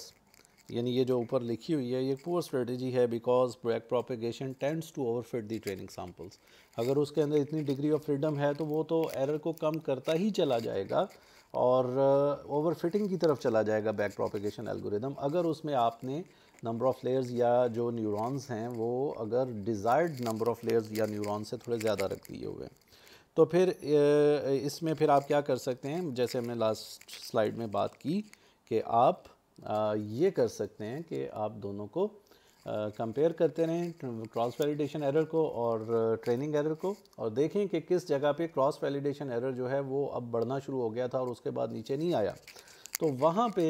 आप स्टॉप कर दें। आप उस आइट्रेशन के ऊपर फर्दर उस आइट्रेशन से आगे फर्दर ट्रेनिंग फिर ना करें। तो the neural network memorizes the training patterns and this results in loss of the ability to generalize. Okay जी, अब हम बात करेंगे डेटा प्रिपरेशन की। हमने देख लिया एक ओवरफिटिंग का इशू हमने देखा, उसे कैसे एड्रेस करते हैं, लोकल ऑप्टिमा को अवॉइड कैसे करना है या एस्केप कैसे करना है वो हमने बात की। हमने मोमेंटम का रोल देखा कि किस तरह से उसमें होता है। हमने वेट इनिशियलाइजेशन के हवाले से बात कर ली। अब हम डेटा को प्रिपेयर करने के हवाले से कुछ इंपॉर्टेंट स्टेप्स हैं जिन्हें डिस्कस कर सकते हैं। One of the most important phases in using neural network is to collect and transform data into form acceptable to neural network. के डेटा नॉर्मली रॉ फॉर्म में कलेक्ट करते हैं, फिर आपने उसे इस फॉर्म में लेके आना होता है कि आप उसे एक न्यूरल नेटवर्क को फीड कर सकें और न्यूरल नेटवर्क की ट्रेनिंग कर सकें उस डेटा के ऊपर। तो the first step is to decide on the inputs and the outputs. सबसे पहला क्वेश्चन ये होता है भाई कितनी इनपुट्स होंगी, ये डेटा सेट से पता चलेगा। कितनी आउटपुट्स होंगी, ये आउटपुट न्यूरॉन्स कितने होंगे, तो वो आउटपुट से हमें पता चलता है। और जबकि जो number of hidden layers and neurons हैं वो हमने देख लिया कि किस तरह से उसे ट्रेन किया जाता है। तो the second step is to process the data in order to remove the outliers. Outlier क्या होता है, ऐसे डेटा पॉइंट्स जो बाकी डेटा से बड़े कहीं हट के प्लॉटेड होते हैं। फ़र्ज़ करें कि यहाँ पे डेटा पॉइंट्स हैं सारे के सारे कुछ इस जगह पे, तो एक डेटा पॉइंट यहाँ पे कहीं आ गया, तो दिस इज़ एन आउटलायर। ठीक है जी। यूजुअली तो मतलब कुछ केसेस में तो ये बड़ा इंपॉर्टेंट भी होता है, जैसे कि नॉर्मल एक्टिविटीज़ अगर एक बैंक में हो रही हैं तो उनको प्लॉट अगर किया जाए तो वो एक दूसरे के करीब करीब इतनी ज़्यादा डिस्टेंट नहीं होंगी, एक दूसरे के करीब करीब प्लॉट होंगी। जबकि एक ऐसी एक्टिविटी है जिसमें कुछ फ्रॉडुलेंट एक्टिविटी है, जिसमें ऐसा कुछ हुआ है जो नॉर्मली नहीं होता, तो वो कहीं दूर ही प्लॉट होगी, तो आप उसे इग्नोर नहीं कर सकते। बट समटाइम ऐसा भी होता है नॉइज़ की वजह से, किसी वजह से, या वो आपकी एप्लीकेशन की रिक्वायरमेंट है कि अगर इस तरह की एक्टिविटी कोई है तो उसको बिल्कुल कंसीडर ना करें क्योंकि वो बड़ी कॉमन नहीं है, अनकॉमन है, तो आपसे इग्नोर कर सकते हैं। तो इन दैट केस आउटलायर जो है वो फिर आप इग्नोर भी कर सकते हैं। लेकिन इन बोथ केसेस आपका जो आउटलायर है उसका इम्पैक्ट आता है आपके रिजल्ट्स के ऊपर। तो आउटलायर को रिमूव करना है तो फिर कैसे किया जाए, और ताकि उसकी वजह से अगर वो इम्पोर्टेंट है तो भी मसला ना आए और अगर वो इम्पोर्टेंट नहीं है तो भी मसला ना आए। और मिसिंग डेटा बाज़ औक़ात ऐसा होता है कि आपने डेटा कलेक्ट किया लेकिन आपको कुछ फ़ीचर्स, फ़र्ज़ करें हाउस के साइज़ेस, हाउसेस की प्राइसेस प्रेडिक्ट करने के लिए डेटा बनाना था, लेकिन कुछ घरों के बारे में तो ये पता चल गया कि आप वो कितने पुराने हैं और कुछ घरों की एज का पता नहीं चला। तो अब बाकी फ़ीचर्स आपके पास हैं लेकिन एज वाला फ़ीचर किसी एक घर के लिए है, किसी के लिए नहीं है, तो ये मिसिंग डेटा है। इसमें कैसे हैंडल करते हैं इसे। फिर नॉन न्यूमेरिक डेटा अगर आपके पास आ जाता है, फ़र्ज़ करें कि आप कहें कि जी कोई कलर्स हैं ब्लैक, वाइट, रेड, या कहीं पे मंथ्स के शक्ल में डेटा आता है, या फिर आप इस तरह से आपके पास कोई डेटा आ जाता है जो नॉन न्यूमेरिकल फॉर्म में है, तो उसे कैसे हैंडल करते हैं। फिर डेटा को स्केल करना ताकि एक एक्टिव रेंज में लेके आ सकें और एक्टिवेशन फंक्शन की, उसके लिए आप स्केलिंग करते हैं, वो भी एक तरह की प्री प्रोसेसिंग या डेटा प्रिपरेशन टेक्निक है, ऑल्दो आप उसे ऑलरेडी देख चुके हुए हैं। तो ये कुछ पॉइंट्स हैं जिनको हम देखते हैं। सबसे पहले मिसिंग वैल्यूज़ की बात की जाए। जैसे मैंने कहा कि एक डेटा सेट है, उस डेटा सेट में 10 फीचर्स हैं और किसी एक फ़ीचर या 2 या 3 फीचर्स या कुछ नंबर ऑफ़ फीचर्स के लिए कुछ डेटा सैंपल की वैल्यूज़ हैं और कुछ की नहीं है। तो फिर वहाँ पे आप क्या करेंगे,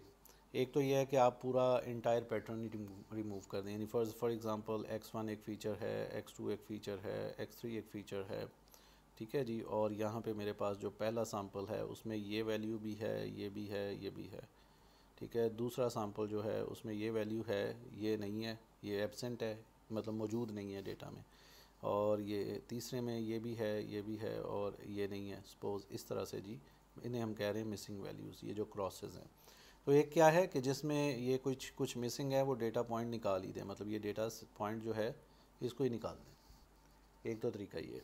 जो कि इतना अच्छा भी नहीं है। तो दूसरा ये है कि रिप्लेस मिसिंग वैल्यू जो मिसिंग है with the average value of that column. यानी फ़र्ज़ करें कि यहाँ पे अगर आ रहा है 2, यहाँ पे आ रहा है 4, यहाँ पे आ रहा है 5, और सपोज़ इसी तरह से बाकी सारी भी आ रही हैं वैल्यू। तो ये जो सारी वैल्यूज़ हैं ना, जो प्रेजेंट वैल्यूज़ हैं, इन वैल्यूज़ की आप एवरेज निकालें, और जो एवरेज आती है वो इस मिसिंग एलिमेंट की जगह पे पुट कर दें। एक तरीका ये। दूसरा ये है कि अगर कुछ इस तरह की वैल्यू, ये अगर तो कंटिन्यूस डेटा है तो फिर तो ये तरीका ठीक है। अगर डिस्क्रीट वैल्यूज़ हैं, ठीक है जी, डिस्क्रीट वैल्यूज़ हैं, मतलब एक ख़ास नंबर ऑफ़ फाइनाइट वैल्यूज़ में से ही बार बार कुछ आ रही हैं, 1 से लेकर 10 तक वैल्यूज़ हैं, उन्हीं में से कहीं पे 2 आ रहा है, कहीं पे 3 आ रहा है, कहीं पे 5 आ रहा है, एक डिस्क्रीट सेट में से वैल्यूज़ आ रही हैं। तो अब आप देखें कि उस कॉलम में सबसे ज़्यादा फ्रीक्वेंटली अकर्ड कौन सी वैल्यू है, उस वैल्यू को यहाँ पुट कर दें। फ़र्ज़ करें 2, 4, 5, 8, 10 इस तरह से वैल्यूज़ थी, सबसे ज़्यादा 6 बार बार आ रहा था, तो आप फिर यहाँ पे क्या करेंगे, 6 लिख देंगे। तो ये एक तरीका है। For each input parameter that has a missing value, add an additional input unit to indicate patterns for which that parameter is missing, and it can then be determined after training by analyzing the weights on the links going out from that unit whether the missing values had a significant influence on the network। ठीक है जी। तो वो क्या कह रहा है कि for each input parameter that has a missing value, add an additional input unit to indicate patterns for which that parameter is missing। तो एक additional input unit बना दें। फ़र्ज़ करेंगे x2 है तो इसके साथ एक additional input unit बना दें, जिसमें वो बताए कि जी फ़लाँ वैल्यू इस सैम्पल में मौजूद है कि नहीं मौजूद। फ़र्ज़ करें इसमें मौजूद है तो ये 1 है, इसमें मौजूद नहीं है तो ये 0 है, इसमें मौजूद है तो 1 है, इसमें मौजूद है तो 1 है। इस तरह से आप कर लें। तो बहरहाल ये भी एक तरीका बहरहाल इस्तेमाल किया जा सकता है। नॉमिनल इनपुट्स को इनकोड करना। नॉमिनल इनपुट्स वही हैं, फॉर एग्जांपल नीचे अगर आप ये एक एग्जांपल देखें कि आपके पास एप्पल है और उसकी 3 किस्में हैं जी, के वो रेड है, ग्रीन है, उसके अंदर आ सकते ही वैल्यू, और येलो आ सकती है। यानी फ़र्ज़ करें फ़ीचर का नाम एप्पल है और उसकी वैल्यू 3 में से कोई एक हो सकती है, या वो रेड हो सकती है, ग्रीन हो सकती है, या वो येलो हो सकती है। तो चूंकि 3 हैं तो इसको आप बाइनरी फॉर्म में इनकोड कर सकते हैं कुछ इस तरह से। आप इस एप्पल की जगह पर 3 फीचर्स लें, x1, x2 और x3, और आप x1 को रिलेट करें विद रेड, और x2 को आप रिलेट करें विद ग्रीन, और x3 को आप एसोसिएट करें विद येलो। तो अगर एक येलो एप्पल है तो आप इस कॉलम में 1 कर दें, बाकियों में 0 कर दें। अगर वो ग्रीन एप्पल है तो यहाँ 1 कर दें, बाकियों में 0 कर दें। और अगर वो रेड एप्पल है तो यहाँ 1 कर दें और बाकियों में 0 कर दें। तो इस तरह से आप एक इनकोड कर सकते हैं। Nominal input parameter that has n different values is encoded as n different binary input parameters where the input parameter that corresponds to a nominal value has the value 1 and rest of the parameters have the value 0। एक तरीका ये है कि अगर आपके पास nominal values हैं जो कि न्यूमेरिक फॉर्म में नहीं है तो आप उन्हें बाइनरी फॉर्म में उतने फीचर्स जितने उनमें पॉसिबल वैल्यूज़ आ सकती हैं बना के इनकोड कर सकते हैं। ऑफ कोर्स इसका आप इम्पैक्ट देख ही रहे हैं कि उतने फीचर्स बढ़ जाएंगे, नंबर ऑफ़ डायमेंशंस इंक्रीज़ हो जाएंगे। और एक और तरीका क्या है कि बजाय आप बाइनरी फॉर्म को यूज़ करने के आप इंटीजर फॉर्म यूज़ कर लें। इनकोड इस तरह करें कि रेड को आप 1 कह दें, ग्रीन को 2 कह दें, येलो को 3 कह दें। ठीक है जी। तो आप इस तरह से इनकोड, जहाँ पे रेड लिखना है वहाँ पे 1 लिख दें, जहाँ ग्रीन लिखना है उसे 2 लिख दें, जहाँ येलो लिखना है उसे 3 लिख दें।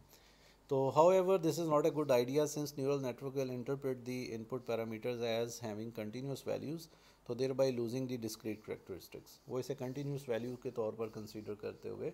चल रहा होता है न्यूरल नेटवर्क अपनी इनपुट्स को। तो ये एक बहरहाल थोड़ा सा उसकी एक वीक एस्पेक्ट है। Scaling. I am not going into detail of this, आप ऑलरेडी इसके बारे में पढ़ चुके हुए हैं कि आप इनपुट कॉलम को भी स्केल कर सकते हैं, आप आउटपुट कॉलम को भी स्केल कर सकते हैं, ठीक है ना जी। अगर आपके पास आउटपुट कॉलम जो है, आपने जो activation function range activation function use किया हुआ है, अगर उसकी रेंज है -1 से लेके 1 तक, हाइपरबोलिक टेंजेंट फंक्शन है सपोज, और आपने जो डेटा सेट लिया है उसमें जो आउटपुट आ रही है वो आउटपुट आ रही है जी फ़र्ज़ करें -10 से लेके 10 तक, ठीक है, या इवन 1 से लेके 100 तक। तो अब आप उसकी स्केलिंग इस तरह से करें कि वो -1 से 1 की रेंज में आ जाए, ठीक है। तो यूँ आप कर सकते हैं कुछ, ताकि फिर आप उस स्केल्ड डेटा के ऊपर काम कर सकें।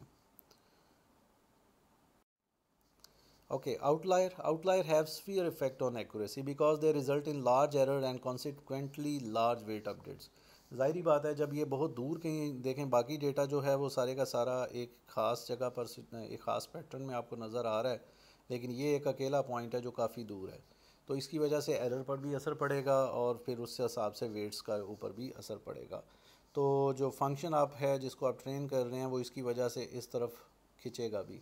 और उससे अब यानी मॉडल, अगर ये रिग्रेशन प्रॉब्लम होती तो परफेक्टली मॉडल यहाँ डॉटेड लाइन जो प्लॉटेड है इसके ऊपर फिट होना चाहिए था, जबकि एक्चुअली ये यहाँ पे फिट हो रहा है। क्यों? क्योंकि इस आउटलायर का इम्पैक्ट आ रहा है। तो इसका हल क्या है कि अगली स्लाइड पे देखते हैं।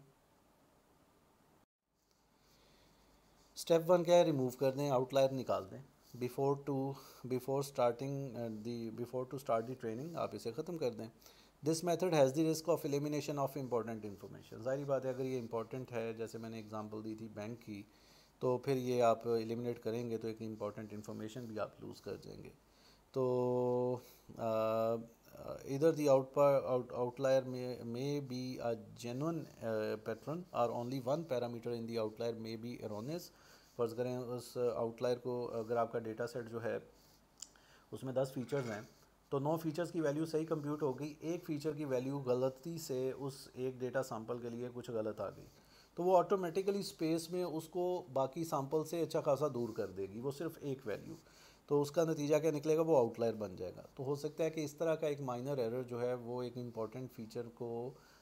इस के ऊपर ये इम्पेक्ट करे, और फिर आपको वो आउटलायर अगर आप रिमूव कर देते हैं तो वो सैंपल रिमूव हो जाए और उसका फिर जो है एक्यूरेसी पर इम्पेक्ट आए। दूसरा ये है कि आप एक फ़ंक्शन यूज़ कर लें, यहाँ पे हबर फंक्शन को की एग्जांपल दी गई है।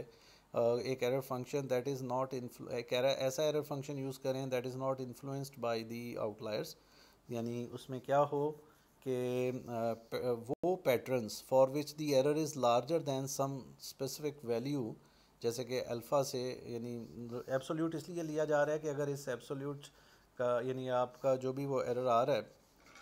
उसका आपने एब्सोल्यूट लेना है, या वो जो एरर स्क्वायर्ड है वो बेसिकली आपके पास एब्सोल्यूट फॉर्म में ही होता है, तो वो इस अल्फ़ा से ना तो कह लें कि बढ़े, ना इससे यानी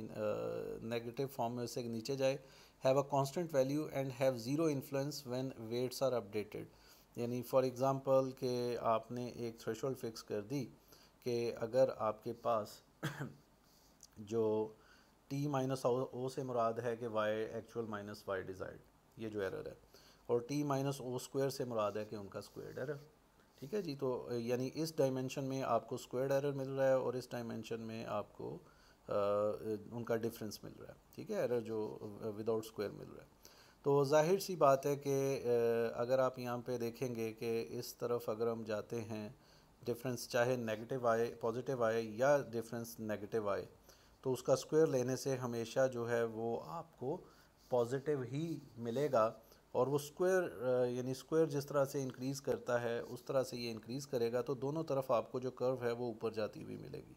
ठीक है जी। लेकिन आप एक थ्रेशोल्ड फिक्स कर सकते हैं कि जी इस एरर पॉइंट से या इस पर्टिकुलर रेंज से अगर एरर ऊपर जाएगा किसी भी सैंपल के अगेंस्ट, तो फिर आप उस एरर को उतना ही रखेंगे, आप उस एरर से ज़्यादा एरर को, फ़र्ज़ करें कि ये वो रेंज है जहाँ पे एरर है 100, तो अगर आपने देखा कि जी किसी एक सैंपल के लिए एरर जा रहा है 150 पे, तो आप उसे 100 ही कंसिडर करेंगे, और आप एज्यूम करेंगे कि ऐसा इसलिए हो रहा है कि उनमें से वो जो सैंपल है वो एक आउटलायर है और उसकी वजह से ये इन्फ्लुएंस आ रहा है। तो आप उसके फिर उसकी वजह से आप एरर को उस तरह नहीं बढ़ने देंगे। क्यों नहीं बढ़ने देंगे? क्योंकि एरर का डेरिवेटिव लेके वेट चेंज करने होते हैं, और अगर एरर ज़्यादा होगा तो फिर वेट के ऊपर इम्पैक्ट ज़्यादा आएगा, और आप नहीं चाह रहे कि उस आउटलायर की वजह से एरर के ऊपर इम्पैक्ट ज़्यादा आए और आपके वेट चेंज जो है वो ज़्यादा हो। ऐसा क्योंकि बिल्कुल मुमकिन है कि वो आउटलायर जो है वो किसी एरर की वजह से किसी एक डायमेंशन में एक गलत वैल्यू एंटर होने की वजह से बन गया हो। तो यहाँ पे patterns for which the error is larger than some specific threshold have a constant value, उन्हें कांस्टेंट वैल्यू असाइन कर दी जाती है, and have zero influence when weights are updated, और उनका फिर वेट्स के ऊपर कोई इम्पैक्ट नहीं आ रहा होता क्योंकि the derivative of constant is zero. उन्हें कांस्टेंट फिर एरर जब असाइन किया जाता है तो उसका डेरिवेटिव जो है वो ज़ीरो आता है। तो ये एक इम्पॉर्टेंट पॉइंट है। ओके, नॉइज़ इंजेक्शन क्या है कि for problems with a limited number of training patterns, एक ऐसा डेटा सेट आपने, एक ऐसी प्रॉब्लम है जिसका डेटा सेट तो आपने बनाया लेकिन आपको ज़्यादा सैम्पल्स नहीं मिल सके, बहुत कम सैम्पल्स मिले, और अब आप उस पर ट्रेनिंग करना चाह रहे हैं लेकिन कम सैम्पल्स पर आपको लग रहा है कि ज़्यादा अच्छी ट्रेनिंग नहीं हो सकेगी। तो फिर एक वहाँ पे आप कॉन्सेप्ट यूज़ करते हैं कि आप नॉइज़ इंजेक्ट करते हैं, यानी आप अपने पास से एक ख़ास तरीके से न्यू डेटा सैम्पल्स क्रिएट करते हैं उन एग्जिस्टिंग डेटा सैम्पल्स से, और उनको आप उसमें इंजेक्ट करते हैं। It has been observe that addition of noise results in reduce training time and increased accuracy, कि जब आप ये नॉइज़ इंजेक्ट करते हैं तो ट्रेनिंग टाइम रिड्यूस होता है और आपकी एक्यूरेसी जो है वो बेहतर हो जाती है। Okay, training set presentation order also matters. It is usually helpful to control the order in which the training patterns are presented for learning. If there are three classes, so present it, it is, sorry, तो इसे आप present करें इस तरह से कि आपकी जो एक क्लास हैं, अगर आपने इस तरह से किया हुआ है कि वो सारे एक साथ आ रहे हैं सैम्पल, उसके बाद दूसरी क्लास के सैम्पल आ रहे हैं फॉलोड बाय थर्ड क्लास, तो if all the patterns of a class are grouped together, तो the network will learn very slowly, तो नेटवर्क की जो लर्निंग है वो स्लो हो जाएगी। तो similarly depending upon the problem other manipulations में be done, reduction of training patterns, bunching together in the space. ठीक है जी, ऐसे ऐसे डेटा सैम्पल्स जो स्पेस में जब प्लॉट करें तो एक दूसरे के करीब हैं, जिनका डिस्टेंस कम है, ठीक है, उनको आप रिड्यूस करें, उनको इकट्ठा ना रखें डेटा सेट में, उनके दरमियान फ़र्क रखें ताकि वो एक ही तरह के डेटा सैम्पल पर कंसेक्टिव चलने से वो कोई उसका बिहेवियर बायस ना हो जाए, लर्निंग बिहेवियर। तो अगर आपके डेटा पॉइंट्स एक दूसरे के करीब करीब हैं स्पेस में, तो आपके वो जो डेटा पॉइंट्स हैं वो डेटा सेट में थोड़े से फासले पर होने चाहिए, बीच में कुछ और सैम्पल्स इन्वॉल्व होने चाहिए। And finally there is a thumb rule to decide the training set size. अगर आपके पास फ़र्ज़ कर लीजिए कि P is equal to WE, यानी where E is the error training accuracy, जो कि आप कह रहे हैं कि जी इतनी एक्यूरेसी एटलीस्ट रिक्वायर्ड है, तो P is equal to number of training patterns, के कितने number of training patterns required होंगे, ये आप कंप्यूट कर सकते हैं दो चीज़ों से। एक, नंबर ऑफ़ वेट्स कितने हैं जो आप ट्रेन कर रहे हैं, उनको डिवाइड कर दें क्लासिफिकेशन एक्यूरेसी के साथ जो आपको रिक्वायर्ड है, तो फिर आपके पास ये एक अंदाज़ा है कि आपको यहाँ से पता चल जाएगा रफली कि कितने आपको ट्रेनिंग सैम्पल्स रिक्वायर्ड हैं। फॉर एग्जांपल अगर आप कहते हैं जी क्लासिफिकेशन जो एक्यूरेसी मुझे जो कह लें कि रिक्वायर्ड है वो 90% है,